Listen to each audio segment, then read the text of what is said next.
ये फर्जी आधार बने हुए हैं 20-20, 25-25% एक्स्ट्रा, कैसे आधार को मान लिया जाए बताइए।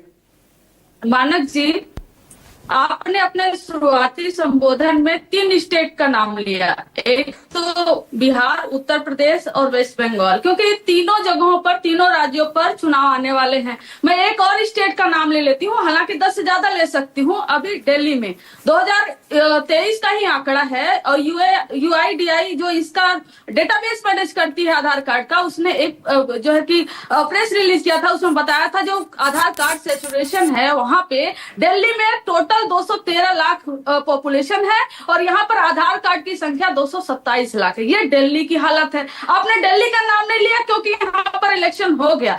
तो आप ये क्या कहना चाहते हैं कि क्या बांग्लादेशी रोहिंग्या दिल्ली में आए थे, उन्होंने बीजेपी को वोट किया और इसलिए बीजेपी की सरकार बन गई? आप दिल्ली में ये जो आया था डेटा वो तो 2023 में आया था, तो आप 23 के जस्ट बाद ही क्यों नहीं हुआ? जब आधार कार्ड सेचुरेशन रिपोर्ट देखे उसके जस्ट बाद ही आप SIR करवा लेते पूरे देश भर में। आपने वेट किया कि बिहार का चुनाव आने लगे फिर हम SIR करवाएंगे, तो ये तो अपने ऊपर ही सवाल खड़ा करते हैं मानक जी। और दूसरा जो सबसे अहम सवाल है मानक जी, आप भी मैट्रिक पास किए होंगे, आप भी जब पास कर रहे होंगे, सर्टिफिकेट ले रहे होंगे, तो आपका ये होगा कि उसके बाद आगे एजुकेशन में जाएंगे या अदर जगहों पर इस सर्टिफिकेट का उपयोग होगा, लेकिन आपको यह नहीं बताया गया होगा कि एक दिन यही सर्टिफिकेट यूज करके आपकी नागरिकता आपसे पूछी जाएगी। यह नहीं बताया गया होगा कि जितने 11 डॉक्यूमेंट मांगे गए हैं उसमें से यही डॉक्यूमेंट आपकी नागरिकता प्रूव करेगी। और जो आधार कार्ड है उसका कोई मतलब नहीं है, जिसका सबसे ज्यादा ढोल इस भारतीय जनता पार्टी ने पीटा था। आप आधार कार्ड की बात करें, 11 डॉक्यूमेंट जो बनते हैं, कोर्ट ने खुद कहा कि 11 डॉक्यूमेंट बेस्ड है इसी आधार कार्ड के, तो आप आधार कार्ड क्यों नहीं मान रहे हैं? और ये 11 डॉक्यूमेंट जो है वो आइडेंटिटी प्रूफ ही है, वो सिटीजनशिप प्रूफ करने के लिए नहीं है। आधार कार्ड पे आइडेंटिटी प्रूफ का है। अगर आपको कराना ही था तो आप जस्ट 2024 कंचना, अब आप भी एक स्टैंड ले लीजिए ना, एक स्टैंड ले लीजिए। जो फर्जी लोग आधार कार्ड, वोटर ID कार्ड बनवा कर बैठे हैं, उनको वोट देने की परमिशन होनी चाहिए या नहीं होनी चाहिए?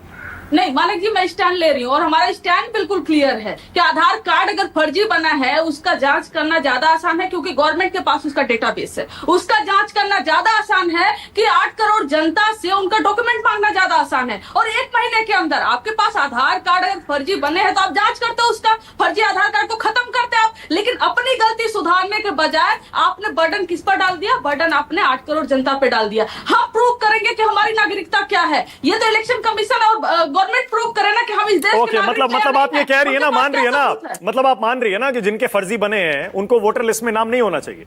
नहीं, मैं ये कह रही हूँ कि अगर आधार कार्ड फर्जी बने हैं इनके हिसाब से, खुद इन्होंने डेटाबेस मैनेज किया, अगर बने हैं तो आधार कार्ड को चेक करना ज्यादा आसान है कि 8 करोड़ जनता को बाढ़ के टाइम पर उनको झोंक देना कि जाओ निवास प्रमाण पत्र बनाकर लेकर आओ। जब आप आधार कार्ड नहीं मान रहे हैं, आप निवास प्रमाण पत्र मांग रहे हैं, तो डेफिनेटली लोग अच्छा ओके, मैं दोबारा मैं और सीधा पूछता हूँ कंचना, मैं और सीधा पूछता हूँ।